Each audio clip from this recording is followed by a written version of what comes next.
इसकी शुरुआत उनके गले में दर्द से हुई। ओके। आखिरकार 10 दिनों के बाद हमसे कहा कि उन्हें कैंसर है। उन्होंने हमें पुनर्जन आयुर्वेदा हॉस्पिटल जाने का सुझाव दिया था, इसीलिए हम लोग यहाँ पे आए। मुख्य बात यह है कि उन्होंने एक घातक बीमारी का इलाज किया था, यही मुख्य बात है।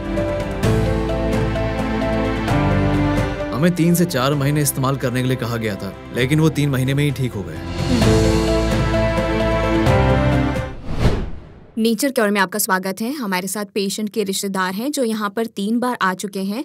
पहले 2 महीनों में उन्हें खासा फर्क नहीं दिखाई दिया, लेकिन तीसरे महीने के बाद उन्हें काफी सुधार देखने को मिले और उसके बाद उन्होंने तय किया कि वो पुनर्जन आयुर्वेदिक हॉस्पिटल से ही इलाज करवाना चाहेंगे। तो आइए उनसे बात करके जानते हैं कि उन्हें कौन सा कैंसर है, उसके लक्षण क्या है और यहाँ आने के बाद उनका इलाज कैसे चल रहा है, उन्होंने पुनर्जन आयुर्वेदिक हॉस्पिटल को क्यों चुना और शुरुआत से उन्हें क्या क्या समस्याएं झेलनी पड़ी। सर नमस्ते, आपका नमस्ते नाम? मैडम, मेरा नाम महिपाल रेड्डी है। ओके। मैं चुट्टूपल्ला से आया हूँ, यादाद्री भुवनगिरी जिला।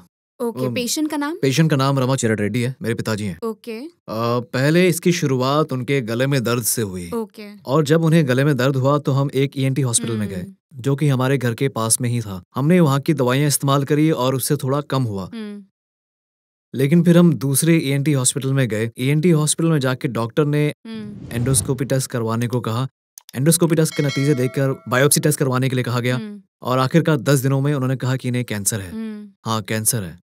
मेरे पिताजी 65 साल के हैं। 65 साल की उम्र में कीमोथेरेपी और रेडिएशन कराना सही नहीं रहता है, इसीलिए हम एक और ऑप्शन देख रहे थे।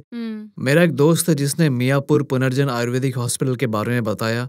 उनके कुछ रिश्तेदारों का यहाँ इलाज हुआ। हमने उसकी बात को माना और अगले ही दिन हम लोग यहाँ पे आ गए। अभी उनकी हालत कैसी है? वो तो ठीक है। वो ठीक है और हम उनकी ही बात सुनकर यहाँ पे आए हैं। यहाँ आने के बाद डॉक्टर से बातचीत की। हमारे पास बायोप्सी रिपोर्ट्स के अलावा और कोई रिपोर्ट नहीं थी। उन्होंने उन्हीं रिपोर्ट्स को देखकर हमें दवाइयाँ दी। हमने 2 महीने इस्तेमाल किया। 1 महीने तक दवाइयों का इस्तेमाल करने के बाद उन्होंने पेट स्कैन करवाने के लिए कहा। पेट स्कैन क्या पुनर्जन के डॉक्टर ने आपको सुझाव दिया? हाँ, यहीं के। हमारे पास पहले से कोई रिपोर्ट नहीं थी, तो हमने टेस्ट करवाया। तो रिपोर्ट लेकर जब बातचीत की तो मैडम ने कहा कि शरीर में कहीं भी कुछ नहीं है, केवल 1 इंच पेट में है। तो ये पहले कहाँ पर हुआ था? हमने सोचा कि ये गले में है। हाँ, गले में हुआ था। हमने गले में सोचा था, लेकिन पेट स्कैन की रिपोर्ट के बाद पता चला कि सिर्फ 1 इंच पेट में है और कहीं नहीं है, जो कि अच्छी बात थी। इन 3 महीनों में आपको किसी और समस्या का सामना नहीं करना पड़ा पुनर्जन की दवाइयाँ लेने पर? हाँ, हुआ है, 100% हुआ है। क्योंकि ये फैला नहीं है। हर कोई कहता है कि कैंसर तेजी से फैलता है, लेकिन इस मामले में ऐसा नहीं हुआ। ये और नहीं फैला? बिल्कुल नहीं हुआ। आप और भी किसी दवाई का इस्तेमाल कर रहे हैं? और कुछ भी इस्तेमाल नहीं कर रहे हैं। जैसे हमें पता चला उसके अगले दिन हम लोग यहाँ पे आ गए। ओके। तो डॉक्टर से बात करके आपको किस तरह की राहत मिली है सर? जरूरी बात यह है कि उन्होंने एक घातक बीमारी का इलाज किया था, यही जरूरी बात है। डॉक्टर ने हमें कैंसर को किसी भी आम बीमारी की तरह सोचने के लिए कहा था और हमने वैसा ही सोचा। वैसा ही हो रहा है। और अब हम वैसा ही महसूस कर भी सकते हैं। और आप जो मानते हैं वही होता है। और ये दवाइयाँ काम कर रही हैं। पुनर्जन आयुर्वेदिक हॉस्पिटल से आपको अच्छा नतीजा मिला है, तो क्या आप इसके बारे में दूसरों को भी अच्छा संदेश देना चाहेंगे? संदेश तो यही है कि कैंसर से घबराने की जरूरत नहीं है। ऐसे हॉस्पिटल में आएंगे तो 100% ठीक हो जाएंगे। परेशानी और घबराने की जरूरत नहीं है। कैंसर से घबराने की बिल्कुल भी जरूरत नहीं है।